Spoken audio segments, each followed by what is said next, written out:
ಆತ್ಮೀಯ ವಿದ್ಯಾರ್ಥಿಗಳೇ, ತಮಗೆಲ್ಲ ಮಹಾನ್ ಮುದಾನ ಯೂಟ್ಯೂಬ್ ಚಾನಲ್ಗೆ ಸ್ವಾಗತ.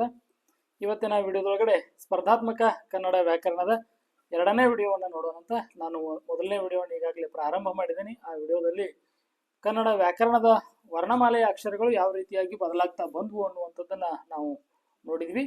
ಸೊ ಈಗ ಈ ಒಂದು ವಿಡಿಯೋದಲ್ಲಿ ಒಂದಿಷ್ಟು ಬಹು ಆಯ್ಕೆ ಪ್ರಶ್ನೆಗಳ ಮೂಲಕ ನಾವು ಕನ್ನಡ ವರ್ಣಮಾಲೆಯ ಒಂದಿಷ್ಟು ಪರಿಕಲ್ಪನೆಗಳನ್ನ ತಿಳ್ಕೊಳ್ತಾ ಹೋಗೋಣ.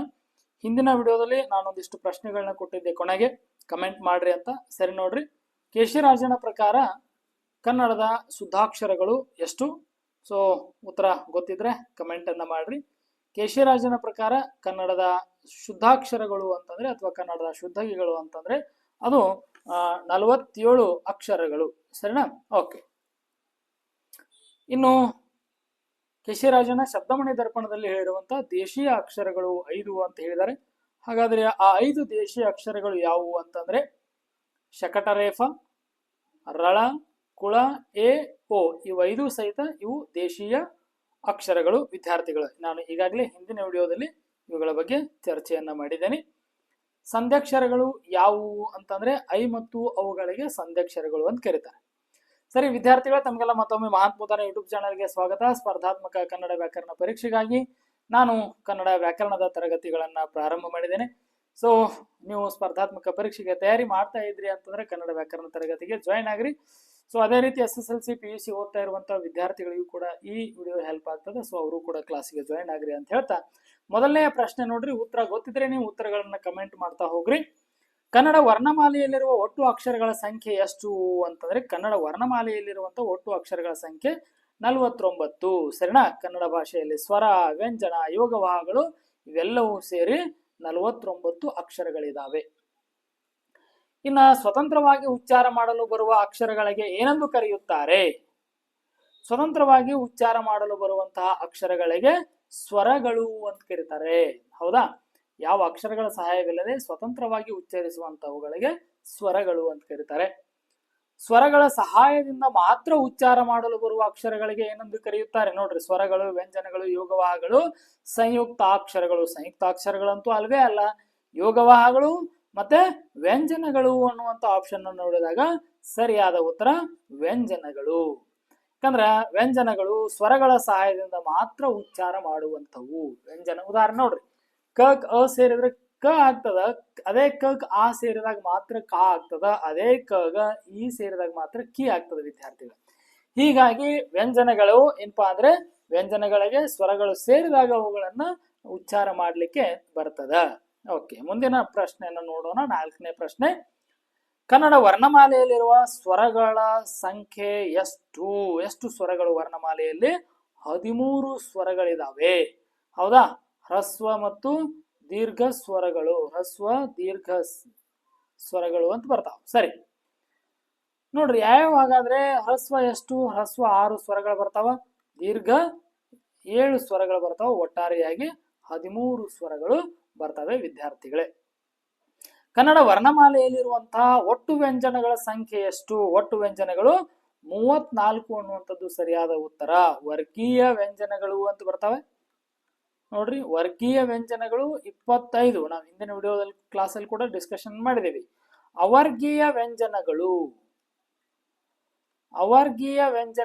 ಎಷ್ಟಪ್ಪ? 9. ಇವೆಲ್ಲ ಸೇರಿದ್ರೆ 34 ವ್ಯಂಜನಗಳಾಗ್ತವೆ. ಸರಿನಾ? ಒಟ್ಟು ವ್ಯಂಜನಗಳು 34. ಕನ್ನಡ ವರ್ಣಮಾಲೆಯಲ್ಲಿರುವ ಯೋಗವಾಹಗಳ ಒಟ್ಟು ಸಂಖ್ಯೆ ಎಷ್ಟು? ಓಕೆ ನೋಡ್ರಿ, ಹಾಗಾದ್ರೆ 13 ಸ್ವರ, 34 ವ್ಯಂಜನ, ಉಳಿದಿರೋದು ಎಷ್ಟು? ಹಾಗಾದ್ರೆ ಸರಿಯಾದ ಉತ್ತರ 2. ಯೋಗವಾಹಗಳು 2 ಇದಾವೆ. ನೋಡ್ರಿ, ಒಂದು ಅಣುಸ್ವರ ಅಂತಿದೆ, ಯೋಗವಾಹ ಅಣುಸ್ವರ. ಹೌದಾ? ಅದಕ್ಕೆ ನಾವು ಬಿಂದು ಅಂತ ಕೂಡ ಕರಿತೀವಿ. ಸೊ ಒಂದೇ ಪೂಜೆ ಇದ್ರೆ ಅದು ಅಣುಸ್ವರ. ಹಾಗೆ ಇನ್ನೊಂದು ವಿಸರ್ಗ, ರೈಟ್? ಒಂದು ಪೂಜೆ ಕೆಳಗೆ ಇನ್ನೊಂದು ಪೂಜೆ ಇದ್ರೆ ಅದು ವಿಸರ್ಗ. ಇವೆರಡು ನೋಡ್ರಿ. ಹಾಗಾದ್ರೆ 13, 34, 47, 47, 2 ಒಟ್ಟು ಎಷ್ಟು? 49 ಅಕ್ಷರಗಳು ಕನ್ನಡ ವರ್ಣಮಾಲೆಯಲ್ಲಿದ್ದಾವೆ. ಕೇವಲ ಒಂದು ಮಾತ್ರೆಯ ಕಾಲದಲ್ಲಿ ಉಚ್ಚರಿಸುವ ಸ್ವರಗಳಿಗೆ ಏನೆಂದು ಕರೆಯುತ್ತಾರೆ? ಹ್ರಸ್ವ ಸ್ವರ. ಹೌದಾ? ಮಾತ್ರೆ ಅಂದ್ರೆ ನೋಡ್ರಿ, ಏನು ಒಂದು ಮಾತ್ರೆ, ಎರಡು ಮಾತ್ರೆ, ಮೂರು ಮಾತ್ರೆ ಅಂತಾರ. ಏನಿದು ಮಾತ್ರೆ ಅಂದ್ರೆ ಗುಳಿಗೆ ಅಂತೂ ಅಲ್ಲ. ಸರಿ, ಮಾತ್ರೆ ಅಂದ್ರೆ ಏನಪ್ಪಾ ಅಂದ್ರೆ ಕಾಲಾವಧಿ. ಒಂದು ಅಕ್ಷರವನ್ನ ಉಚ್ಚರಿಸಲಿಕ್ಕೆ ತೆಗೆದುಕೊಳ್ಳುವಂತಹ ಒಂದು ಸಮಯಕ್ಕೆ, ಕಾಲಕ್ಕೆ ಮಾತ್ರೆ ಅಂತ ಕರೀತಾರ. ಕ್ಲಿಯರ್ ಆಯ್ತಾ? ಅನ್ಬೇಕಾದ್ರೆ ನಮ್ಗೆ ಎಷ್ಟು ಸಮಯ ಬೇಕಲ್ಲ ಅದಕ್ಕೆ ಮಾತ್ರೆ ಅಂತ ಕರೀತಾರ. ಹಾಗಾದ್ರೆ ಒಂದು ಮಾತ್ರೆ ಅಂದ್ರೆ ಅದು ಒಂದು ಅವಧಿಯೊಳಗಡೆ, ನಿರ್ದಿಷ್ಟಪಡಿಸಿದ ಅವಧಿಯೊಳಗಡೆ ಉಚ್ಚಾರ ಮಾಡುವಂತ ಅಕ್ಷರಗಳು. ಒಂದು ಮಾತ್ರಾ ಕಾಲದಲ್ಲಿ ಉಚ್ಚರಿಸುವಂತಹ ಅಕ್ಷರಗಳಿಗೆ ಹ್ರಸ್ವ ಸ್ವರಗಳು ಅಂತ ಕರೀತಾರೆ. ಹ್ರಸ್ವ ಸ್ವರಗಳು ಎಷ್ಟು? 6 ಅನ್ನುವಂಥದ್ದು ನಾವು ನೋಡಿವಿ. 3 ಮಾತ್ರೆಗಳ ಕಾಲದಲ್ಲಿ ಉಚ್ಚರಿಸಲ್ಪಡುವ ಸ್ವರಗಳನ್ನು ಏನೆಂದು ಕರೆಯುತ್ತಾರೆ? ಇದೇನ್ರಿ 2 ಮಾತ್ರೆ ಬಿಟ್ಟು ಒಮ್ಮೆಗೆ 3 ಮಾತ್ರೆಗೆ ಹೋದ್ರಿ? ಎಸ್, ನೀವು ಹೇಳ್ದಂಗ 2 ಮಾತ್ರೆಗಳು ಬರ್ತಾವ. 2 ಮಾತ್ರೆಗಳ ಕಾಲದಲ್ಲಿ ಉಚ್ಚರಿಸುವಂತವುಗಳಿಗೆ ಏನಂತ ಕರೀತಾರಪ್ಪ? ದೀರ್ಘ ಸ್ವರ ಅಂತ ಕರೀತಾರ. ರೈಟ್? ಅನ್ನಕ ಎಷ್ಟು ಸಮಯ ಬೇಕು, ಆ ಅನ್ನಕ್ಕೆ ಎಷ್ಟು ಸಮಯ ಬೇಕು. ನೋಡ್ರಿ ವ್ಯತ್ಯಾಸ ಇದೆಯಲ್ಲ. ಅಂತ ಏನಂತೀವಿ, ಅದರ 2ರಷ್ಟು ಸಮಯ ಆ ಅನ್ಬೇಕಾದ್ರೆ ನಮಗ್ ಬೇಕಾಗ್ತದೆ. ಕರೆಕ್ಟಾ? ಹೀಗಾಗಿ 2 ಮಾತ್ರಾ ಕಾಲದಲ್ಲಿ ಉಚ್ಚರಿಸುವ ಅಕ್ಷರಗಳಿಗೆ ದೀರ್ಘ ಸ್ವರಗಳು ಎಂದು ಕರೆಯುತ್ತಾರೆ. 1 ಮಾತ್ರಾ ಕಾಲದಲ್ಲಿ ಉಚ್ಚರಿಸುವ ಅಕ್ಷರಗಳಿಗೆ ಹ್ರಸ್ವ ಸ್ವರ ಎಂದು ಕರೆಯುತ್ತಾರೆ. 3 ಅಥವಾ ಅದಕ್ಕಿಂತ ಹೆಚ್ಚಿನ ಮಾತ್ರಾ ಕಾಲದಲ್ಲಿ ಉಚ್ಚರಿಸಲ್ಪಡುವಂತವುಗಳಿಗೆ ಪ್ಲುತ್ ಸ್ವರ ಅಂತ ಕರೀತಾರೆ. ವಿದ್ಯಾರ್ಥಿಗಳೇ, ಕನ್ನಡದಲ್ಲಿ ಪ್ರತ್ಯೇಕವಾಗಿ ಪ್ಲುತ್ ಸ್ವರಗಳಿಲ್ಲ. ಇರುವಂತಹ ಸ್ವರಗಳನ್ನೇ ನಾವು ಇನ್ನಷ್ಟು ಎಳೆದು ಉಚ್ಚಾರ ಮಾಡಿದ್ರೆ ಅದು ಪ್ಲುತ್ ಸ್ವರ ಆಗ್ತದ. ಉದಾಹರಣೆಗೆ ಆ, ಹೌದಾ? ಅದನ್ನ ಆ ಅಷ್ಟ ಅಂದ್ರೆ ಅದು ದೀರ್ಘ ಸ್ವರ. ಹೌದಾ? ಯಾರೋ ಏನೋ ಪ್ರಶ್ನೆ ಕೇಳ್ತಾರ, ನಮಗ್ ಗೊತ್ತಾಗಂಗಿಲ್ಲ. ಅವಾಗ ಏನ್ ಮಾಡ್ತೀವಿ? ಆ, ಎಸ್, ಹಿಂಗ ಬಹಳ ಹೇಳಿದ್ರ ಯಾರೋ ದೂರದಿಂದ ಕರೀತಾರ. ಓ, ನೋಡ್ರಿ, ಓ ಅಂದ್ರೆ ದೀರ್ಘ ಸ್ವರ. ಓ ಅಂದ್ರೆ ಏನದು? ಪ್ಲುತ್ ಸ್ವರ. ಹೌದಲ್ವಾ?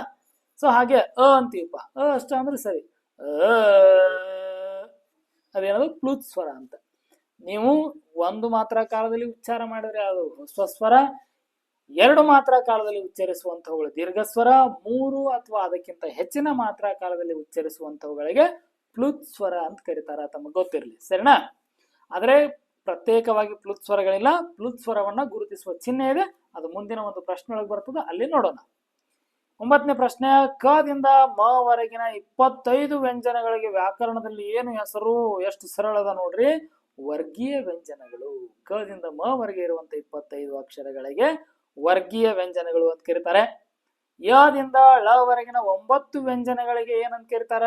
ಅವರ್ಗೀಯ ವ್ಯಂಜನಗಳು ಅಂತ ಕರೀತಾರ. ಅವೆಷ್ಟಪ್ಪ ಹಾಗಾದ್ರೆ? 9 ಅವರ್ಗೀಯ ವ್ಯಂಜನಗಳು. 9. ಕೆಳಗಿನವುಗಳಲ್ಲಿ ಯೋಗವಾಹಗಳಿಗೆ ಯಾವುದು ಉದಾಹರಣೆ? ನಾವೀಗಾಗಲೇ ಅದ್ರ ಬಗ್ಗೆ ಮಾತಾಡೇವೆ. ನಾನು ಉತ್ತರ ಹೇಳಿದ್ದೇನೆ. Option D is the right answer. ಅನುಸ್ವಾರ ಮತ್ತು ವಿಸರ್ಗ. ವಿಸರ್ಗ ಅಂದ್ರೆ ಒಂದ್ ಪೂಜಿ ಕೆಳಗೆ ಒಂದ್ ಪೂಜಿ ಇರ್ತದ. ಅನುಸ್ವಾರ ಅಂದ್ರೆ ಒಂದೇ ಪೂಜಿ ಇರ್ತದ. ಅದಕ್ಕೆ ಏನಂತ ಕರೀತಾರ? ಅನುಸ್ವಾರ ಅಂತ ಕರೀತಾರ. ಸರಿನಾ? ಓಕೆ. ಅಲ್ಲ, ಕ ಯರ ಇವೇನಲ್ವೇ ಅಲ್ಲ. ಇನ್ನು ಮೂಗಿನ ಅಂದ್ರೆ ಮೂಗಿಗೆ ನಾಸಿಕ ಅಂತ ಕೂಡ ಕರೀತಾರೆ. ಹೀಗಾಗಿ ಮೂಗಿನ ಸಹಾಯದಿಂದ ಉಚ್ಚರಿಸಲ್ಪಡುವ ವ್ಯಂಜನಗಳಿಗೆ ಏನಂತ ಕರೀತಾರ ಹೇಳ್ರಿ? ಏನಪ್ಪಾ? ಅನುನಾಸಿಕ. ಅನುನಾಸಿಕನ ಹೇಳ್ತದ. ಮೂಗಿನ ಸಹಾಯದಿಂದ ಉಚ್ಚರಿಸಲ್ಪಡುವಂತವುಗಳಿಗೆ ಅನುನಾಸಿಕ ಎಂದು ಕರೆಯುತ್ತಾರೆ. ಎಷ್ಟಿದಾವೆ ಅನುನಾಸಿಕಗಳು? 5 ಅನುನಾಸಿಕಗಳಿದಾವೆ. ಹೌದಾ? ಓಕೆ, ನೆಕ್ಸ್ಟ್ ಮತ್ ಬರ್ತಾವ ನೋಡೋಣ. ವ್ಯಂಜನದಲ್ಲಿ ಸ್ವರವನ್ನು ಸೇರಿಸಿ ಬರೆಯುವ ಹೊಸ ಆಕಾರದ ಅಕ್ಷರವನ್ನು ಏನೆಂದು ಕರೆಯುತ್ತಾರೆ? ಅಂದ್ರೆ ವ್ಯಂಜನಕ್ಕೆ ಸ್ವರ ಸೇರಿದಾಗ ಏನು ಬರ್ತದಲ್ಲ ಅದಕ್ಕೆ ಏನಂತ ಕರೀತಾರಪ್ಪ ಅಂದ್ರೆ ಗುಣಿತಾಕ್ಷರ ಅಂತ ಕರೀತಾರ. ನೀವು ಸಣ್ಣವರಿದ್ದಾಗ ಬಳ್ಳಿ ಅಂತ ಕರಿತಿದ್ವಿ. ಕಕಾಂಬಳ್ಳಿ ಅಂತ ಬರಿತಿದ್ವಿ ನೋಡ್ರಿ. ಅದೇ ಏನಪ್ಪಾ ಅಂದ್ರೆ ಗುಣಿತಾಕ್ಷರಗಳು. ವ್ಯಂಜನಗಳಿಗೆ ಸ್ವರ ಸೇರಿದಾಗ ಉಂಟಾಗುವಂತ ಅಕ್ಷರಗಳಿಗೆ ಗುಣಿತಾಕ್ಷರಗಳು ಎಂದು ಕರೆಯುತ್ತಾರೆ. ಯೋಗವಾ ಈಗಾಗಲೇ ನೋಡಿವಿ. ಈ ಸಂಯುಕ್ತಾಕ್ಷರ ಇದೊಂದು ಬೇರೆನೇ ಇದು. ಓಕೆನಾ? ಸಂಯುಕ್ತಾಕ್ಷರ ಅಂದ್ರೆ ಏನು ಅನ್ನುವಂಥದ್ದು ಮುಂದೊಂದು ಪ್ರಶ್ನೆ ಬರ್ತದೆ. ನಾವು ಅವಾಗ ಅದನ್ನ ನೋಡೋಣ. ಕಡಿಮೆ ಉಸಿರಿನಿಂದ ಉಚ್ಚರಿಸುವ ಅಕ್ಷರಗಳನ್ನು ಏನೆಂದು ಕರೆಯುತ್ತಾರೆ? ಅವಕ್ಕ ಅಲ್ಪ ಪ್ರಾಣ ಅಂತ ಕರೀತಾರೆ. ನೋಡ್ರಿ ವಿದ್ಯಾರ್ಥಿಗಳೇ, ಸ್ವರಗಳನ್ನ ನೋಡುವಾಗ 1 ಮಾತ್ರಾ ಕಾಲ ಅಂತ ನೋಡ್ತೀವಿ. ಕರೆಕ್ಟಾ? 2 ಮಾತ್ರಾ ಕಾಲ ಅಂತ ನೋಡ್ತೀವಿ. ಹಾಗೆ 3 ಮಾತ್ರಾ ಕಾಲ ಅಂತ ಕೂಡ ನಾವು ನೋಡ್ತೀವಿ.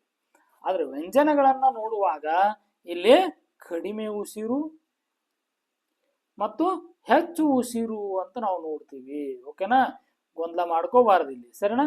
ಕಡಿಮೆ ಉಸಿರಿನಿಂದ ಉಚ್ಚರಿಸುವಂತವು ಅಲ್ಪ ಪ್ರಾಣಗಳು, ಹೆಚ್ಚು ಉಸಿರಿನಿಂದ ಉಚ್ಚರಿಸಲ್ಪಡುವಂತವು ಮಹಾಪ್ರಾಣಗಳು. ಹೌದಾ, ಎರಡು ಪ್ರಶ್ನೆ ಇಲ್ಲೇ ಇದಾವೆ. ಕಡಿಮೆ ಉಸಿರಿನಿಂದ ಉಚ್ಚರಿಸಲ್ಪಟ್ರೆ ಅಲ್ಪ ಪ್ರಾಣ, ಹೆಚ್ಚು ಉಸಿರಿನಿಂದ ಉಚ್ಚರಿಸುವಂತ ಅಕ್ಷರಗಳಿಗೆ ಮಹಾಪ್ರಾಣ ಅಂತ ಕರೀತಾರೆ. ಉದಾಹರಣೆ ನೋಡ್ರಿ, ನಾನು ಪ್ರಾಕ್ಟಿಕಲ್ ಆಗಿ ಹೇಳ್ತೇನೆ ನಿಮಗೆ. ನಿಮ್ಮ ಕೈಯನ್ನ ನಿಮ್ಮ ಬಾಯಿ ಮುಂದೆ ಇಟ್ಕೊಳ್ರಿ, ಇಟ್ಕೊಂಡ ಕ ಅಂತನ್ರಿ, ಎಷ್ಟು ಉಸಿರು ಹೊರಗಡೆ ಬರ್ತದ ಅಬ್ಸರ್ವ್ ಮಾಡ್ರಿ. ಕ ಗ, ಸರಿನಾ. ಚ ಜ, ಹಿಂಗ್ ನೋಡ್ರಿ. ಈ ಕ ಅಂದಿರ್ತಿರಲ್ಲ, ಈಗ ಮಹಾಪ್ರಾಣ ಅಂದ್ ನೋಡ್ರಿ. ಖ ಘ ಛ ಝ, ಹೌದಲ್ಲ. ಎಸ್, ಮೊದಲನೆಯ ವರ್ಗದ ಅಂದ್ರೆ ಕ ಗ ಅನ್ಬೇಕಾದ್ರೆ ಕಡಿಮೆ ಉಸಿರು ಹೊರಗೆ ಬರ್ತದ. ಖ ಘ ಅನ್ಬೇಕಾದ್ರೆ ಹೆಚ್ಚು ಉಸಿರು ಹೊರಗಡೆ ಬರ್ತದೆ. ಹೀಗಾಗಿ ಹೆಚ್ಚು ಉಸಿರಿನಿಂದ ಉಚ್ಚರಿಸುವಂತ ಅಕ್ಷರಗಳು ಮಹಾಪ್ರಾಣಗಳಾದ್ರೆ, ಕಡಿಮೆ ಉಸಿರಿನಿಂದ ಉಚ್ಚರಿಸುವಂತ ಅಕ್ಷರಗಳಿಗೆ ನಾವು ಅಲ್ಪ ಪ್ರಾಣಗಳು ಅಂತ ಕರಿತೀವಿ. ಇವು ವ್ಯಂಜನದೊಳಗೆ ಬರ್ತಾವ. ಒಂದೇ ಜಾತಿಯ ಎರಡು ವ್ಯಂಜನಗಳು ಸೇರಿ ಆಗುವ ಅಕ್ಷರಕ್ಕೆ ಏನೆಂದು ಕರೆಯುತ್ತಾರೆ? ಬಂತು ನೋಡ್ರಿ, ಒತ್ತಕ್ಷರ, ಸಂಯುಕ್ತಾಕ್ಷರ. ಹೌದಾ, ಅಲ್ಲಿಗೆ ಬಂತಲ್ಲ. ಉತ್ತರ ಏನು ಹಾಗಾದ್ರೆ? ಒಂದೇ ಜಾತಿಯ ಎರಡು ವ್ಯಂಜನಗಳು ಸೇರಿ ಆಗುವ ಅಕ್ಷರಕ್ಕೆ ಸಜಾತಿ ಸಂಯುಕ್ತಾಕ್ಷರ ಅಥವಾ ದ್ವಿತ್ವ ಎಂದು ಕರೆಯುತ್ತಾರೆ. ನಿಮಗ್ ಗೊತ್ತು, ಸಂಯುಕ್ತಾಕ್ಷರ ಅಂದ್ರೆ ಗೊತ್ತು ನೋಡ್ರಿ, ಸಂಯುಕ್ತಾಕ್ಷರ ಅಂದ್ರೆ ಗೊತ್ತು, ಅಥವಾ ಅದಕ್ಕ ಒತ್ತಕ್ಷರ ಅಂತ ಕರೀತಾರಂತ ಕೂಡ ಗೊತ್ತು. ಹೌದಾ, ಏನು ಸಂಯುಕ್ತ ಅಕ್ಷರ ಅಥವಾ ಒತ್ತಕ್ಷರ ಅಂದ್ರೆ? ಎರಡು ಅಥವಾ ಎರಡಕ್ಕಿಂತ ಹೆಚ್ಚು ವ್ಯಂಜನಗಳಿಗೆ ಒಂದು ಸ್ವರ ಸೇರಿದ್ರೆ ಅದಕ್ಕೆ ಏನಂತ ಕರೀತಾರೆ? ಸಂಯುಕ್ತಾಕ್ಷರ ಅಥವಾ ಒತ್ತಕ್ಷರ ಅಂತ ಕರೀತಾರೆ. ಈ ಸಂಯುಕ್ತಾಕ್ಷರದೊಳಗಡೆ ಎರಡು ವಿಧಗಳಿದಾವೆ, ವಿಜಾತಿ ಸಂಯುಕ್ತಾಕ್ಷರ, ಇನ್ನೊಂದು ಸಜಾತಿ ಸಂಯುಕ್ತಾಕ್ಷರ. ಹಾಗಾದ್ರೆ ಒಂದೇ ಜಾತಿಯ ಅಂದ್ರೆ ಒಂದೇ ರೀತಿಯ, ಉದಾಹರಣೆಗೆ ಕ ಕ ಕದ್ ಒತ್ತು ಬಂದ್ರ, ಹೌದಾ, ಚ ಕ ಚದ್ ಒತ್ತ ಬಂದ್ರ ಇದಕ್ಕೆ ಏನಂತ ಕರೀತಾರ? ಸಜಾತಿ ಅಂತ ಕರೀತಾರೆ. ಸರಿನಾ. ಇನ್ ಮುಂದಿನ ಪ್ರಶ್ನೆ ಒಳಗೆ ನೋಡ್ರಿ, ಬೇರೆ ಬೇರೆ ಜಾತಿಯ ಎರಡು ವ್ಯಂಜನಗಳು, ಎರಡು ಅಥವಾ ಹೆಚ್ಚು ವ್ಯಂಜನಗಳು ಸೇರಿ ಆಗುವ ಅಕ್ಷರಕ್ಕೆ ಏನೆಂದು ಕರೆಯುತ್ತಾರೆ? ವಿಜಾತಿ ಸಂಯುಕ್ತಾಕ್ಷರ ಅಂತ ಕರೀತಾರೆ. ಸರಿನಾ. ಯಾಕಂದ್ರೆ ಬೇರೆ ಬೇರೆ ಕ ಕ ತ ಒತ್ತಕ್ಷರವಾಗಿ ಬಂದ್ರ ರಕ್ತ, ಕರೆಕ್ಟ, ವಿಜಾತಿ ಆಯಿತು. ವಕ್ರ, ಕ ಕ್ರದ್ ಬಂದ್ರ, ಹೌದಾ. ಈಗ ಒಂದು ವ್ಯಂಜನಕ್ಕೆ ಬೇರೊಂದು ವ್ಯಂಜನ ಒತ್ತಕ್ಷರವಾಗಿ ಬಂದ್ರೆ ವಿಜಾತಿ, ಒಂದು ವ್ಯಂಜನಕ್ಕೆ ಅದೇ ವ್ಯಂಜನ ಒತ್ತಕ್ಷರವಾಗಿ ಬಂದ್ರೆ ಅದಕ್ಕೆ ಸಜಾತಿ ಅಂತ ಕರೀತಾರೆ. ಸರಿನಾ. ಓಕೆ, ಇನ್ನ ಇಲ್ಲೊಂದು ಹೇಳ್ಬಿಡ್ತೇನೆ. ಎಸ್, ಓಕೆ, ನಾನು ನಿಮಗೆ ನೆಕ್ಸ್ಟ್ ಒತ್ತಕ್ಷರ ಹೇಳುವಾಗ ಡೀಟೇಲ್ ಹೇಳ್ತೇನೆ ಅದ್ರ ಬಗ್ಗೆ. ಮತ್ತೆ ಓಕೆ, ಇಲ್ಲಿ ದ್ವಿತ್ವ ಅನ್ನುವಂತ ಒಂದು ಶಬ್ದ ಇದೆ, ನೋಡ್ಕೊಂಡ್ ಬಿಡ್ರಿ. ಹಾಗಾದ್ರೆ ಸಜಾತಿ ಸಂಯುಕ್ತಾಕ್ಷರ ಅನ್ನೋದಕ್ಕೆ ಬಳಸುವಂತ ಇನ್ನೊಂದು ಶಬ್ದ ಯಾವುದು ಅಂದ್ರೆ ದ್ವಿತ್ವ. ನೀವೆಲ್ಲ ಸಜಾತಿ ಸಂಯುಕ್ತಾಕ್ಷರ ಅಂತ ಓದಿರ್ತೀರಿ, ಆಪ್ಷನ್ ಒಳಗಡೆ ದ್ವಿತ್ವ ಅಂತಿತ್ತು ಅಂತಂದ್ರೆ ಏನ್ ಮಾಡೋದು ಅವಾಗ? ಹೌದಲ್ಲ. Yes, right. ಅದಕ್ಕೆ ದ್ವಿತ್ವ, ಸಜಾತಿ ಸಂಯುಕ್ತಾಕ್ಷರಕ್ಕೆ ದ್ವಿತ್ವಾಕ್ಷರ ಎಂದು ಕೂಡ ಕರೆಯುತ್ತಾರೆ. ಓಕೆನಾ. 18ನೇ ಪ್ರಶ್ನೆ, ಪ್ರತಿಯೊಂದು ವರ್ಗದ 1ನೇ ಮತ್ತು 3ನೇ ವ್ಯಂಜನಗಳನ್ನು ಏನೆಂದು ಕರೆಯುತ್ತಾರೆ? ಅಲ್ಪ ಪ್ರಾಣ ಅಂತ ಕರೀತಾರ. ವರ್ಗದ ಮೊದಲನೇ ಅಕ್ಷರಗಳು ಅಂದ್ರೆ ವರ್ಗ, ನೀವು ಈಗಾಗಲೇ ಹಿಂದೆ ವ್ಯಂಜನಗಳನ್ನ ನೋಡಿದ್ರಿ, ವರ್ಗೀಯ ವ್ಯಂಜನಗಳನ್ನ 5 ಸಾಲುಗಳಿದ್ವು, ಹಿಂಗೂ 5 ಇದ್ವು ವರ್ಗಗಳು. ಒಂದೊಂದು ವರ್ಗದೊಳಗಡೆ 5 ಅಕ್ಷರ ಇದ್ವು, ಹಿಂಗ್, ಹೌದಾ, 5 ಸಾಲುಗಳಿದ್ವು. ಹೀಗೆ ಮೊದಲನೇ ಸಾಲು ಮತ್ತು 3ನೇ ಸಾಲಿನೊಳಗಿರುವಂತ ವ್ಯಂಜನಗಳಿಗೆ ಏನಂತ ಕರೀತಾರ? ಅಲ್ಪ ಪ್ರಾಣಗಳು ಅಂತ ಕರೀತಾರ. ಸರಿನಾ. ಉದಾಹರಣೆ, ಒಂದು ಸಾಲು ಬರೋದನ್ನ ನಾನು ತೋರಿಸ್ತೇನೆ ನೋಡ್ರಿ. ಕೆಳಗಡೆ ನೋಡ್ರಿ, ಇಲ್ಲಿ ಕ ಖ ಗ ಘ ङ. ಎಷ್ಟ? ಇದು 1ನೇ ಸಾಲು, 2ನೇ ಸಾಲು, 3ನೇ ಸಾಲು, 4ನೇ ಸಾಲು, 5ನೇ ಸಾಲು. ಇವನು ನೆನ್ಪಿಟ್ಕೊಡ್ರಿ. ಈ ಸಾಲುಗಳ ಆಧಾರದ ಮೇಲೆನೆ ಕೂಡ ಪ್ರಶ್ನೆಗಳನ್ನ ಕೇಳ್ತಾರೆ ನೋಡ್ರಿ. ಮೊದಲನೇ ಸಾಲು ಮತ್ತು 3ನೇ ಸಾಲಿನಲ್ಲಿರುವಂತಹ ಅಕ್ಷರಗಳಿಗೆ ಅಲ್ಪ ಪ್ರಾಣಗಳು ಅಂತ ಕರೀತಾರೆ. ಮುಂದಕ್ಕೆ ಬರಬಹುದಾದ ಪ್ರಶ್ನೆ ಈಗ ನೋಡಿಬಿಡ್ರಿ. 2ನೇ ಸಾಲು ಮತ್ತ 4ನೇ ಸಾಲಿಗೆ ಏನಂತ ಕರೀತಾರಪ್ಪ? 2ನೇ ಸಾಲು 4ನೇ ಸಾಲಿನಲ್ಲಿರುವಂತವಕ್ಕೆ ಏನಂತ ಕರೀತಾರ? ಕಮೆಂಟ್ ಮಾಡ್ರಿ. ಹಾಗೆ 5ನೇ ಸಾಲಿನಲ್ಲಿರುವಂತವಕ್ಕ ಏನಂತಾರ? ಕಮೆಂಟ್ ಮಾಡ್ರಿ. ಪ್ರತಿಯೊಂದು ವರ್ಗದ 2ನೇ ಮತ್ತು 4ನೇ ವ್ಯಂಜನಗಳನ್ನು ಏನೆಂದು ಕರೆಯುತ್ತಾರೆ? 4ನೇ ಸಾಲಿನೊಳಗಿರುವಂತವು ಮಹಾಪ್ರಾಣಗಳು. ಪ್ರತಿಯೊಂದು ವರ್ಗದ 5ನೇ ವ್ಯಂಜನವನ್ನು ಏನಂತ ಕರೀತಾರ? ಅನುನಾಸಿಕ ಅಂತ ಕರೀತಾರ. ಇನ್ನ ಯೋಗವಾಹ ಎಂಬ ಪದದ ಅರ್ಥವೇನು? ಏನು ಸ್ವತಂತ್ರವಾಗಿ ಉಚ್ಚಾರ ಮಾಡುವುದೋ, ಸಂಬಂಧವನ್ನ ಹೊಂದಿದ ಮೇಲೆ ಉಚ್ಚಾರ ಮಾಡುವುದು, ಕೇವಲ ಮೂಗಿನಿಂದ ಉಚ್ಚಾರ ಮಾಡೋದು, ಹ್ರಸ್ವವಾಗಿ ಉಚ್ಚರಿಸುವುದು. ಎಸ್ ನೋಡ್ರಿ, option B is the right answer. ಸಂಬಂಧವನ್ನು ಹೊಂದಿದ ಮೇಲೆಯೇ ಉಚ್ಚಾರ ಮಾಡುವುದು ಅಂದ್ರೆ ಒಂದು ಅಕ್ಷರದ ಸಂಬಂಧ, ಯೋಗ ಅಂದ್ರೆ ಕೂಡುವುದು, ಹೌದಾ. ಸ್ವರಗಳ ಜೊತೆಗೂಡಿ ಉಚ್ಚರಿಸುವಂತಹ ಅಕ್ಷರಗಳು ಕೂಡ ಕರೀತಾರೆ. ಯಾಕಂದ್ರೆ ನೋಡ್ರಿ, ಅ ಜೊತೆಗೆ ಇಟ್ಟಾಗನ ಅದನ್ನ ಉಚ್ಚಾರ ಮಾಡ್ಲಿಕ್ಕೆ ಬರ್ತದ, ಹಂಗ ಇಟ್ರೆ ಒಂದೇ ಇಟ್ರೆ ಉಚ್ಚಾರ ಮಾಡ್ಲಿಕ್ಕೆ ಬರಂಗಿಲ್ಲ, ಹೌದಾ. ಅಥವಾ ಆ ಜೊತೆ ಇಟ್ಟಾಗ ಅದನ್ನ ಹೌದಾ, ಇಲ್ಲಿ ಆಮ್. ಹಿಂಗ ಯಾವುದಾದ್ರೂ ಒಂದು ಸ್ವರದ ಜೊತೆಗೆ ಸೇರಿಸಿದಾಗ ಸ್ವರದ ಜೊತೆಗೂಡಿ ಉಚ್ಚರಿಸಲ್ಪಡುವಂತವಕ್ಕ ಇವಕ್ಕೇನಂತ ಕರೀತಾರಪ್ಪ, ಯೋಗವಾಹಗಳು ಅಂತ ಕರೀತಾರೆ. ಅದಕ್ಕೆ ಇಲ್ಲಿ ಸಂಬಂಧವನ್ನ ಹೊಂದಿದ ಮೇಲೆ ಉಚ್ಚಾರ ಮಾಡುವುದು ಅಂತ ಬಂದಿದೆ. ಕರೆಕ್ಟಾ? Okay, done. ನೆಕ್ಸ್ಟ್ ನೋಡ್ರಿ, ಎಸ್, ಕನ್ನಡ ವರ್ಣಮಾಲೆಯಲ್ಲಿ ಹ್ರಸ್ವ ಸ್ವರಗಳ ಒಟ್ಟು ಸಂಖ್ಯೆ ಎಷ್ಟು? ಈಗಾಗಲೇ ನಾನು ಡಿಸ್ಕಷನ್ ಅನ್ನ ಮಾಡಿದ್ದೀನಿ. ಏನಪ್ಪಾ ಅಂದ್ರೆ ಹ್ರಸ್ವ ಸ್ವರಗಳು 6.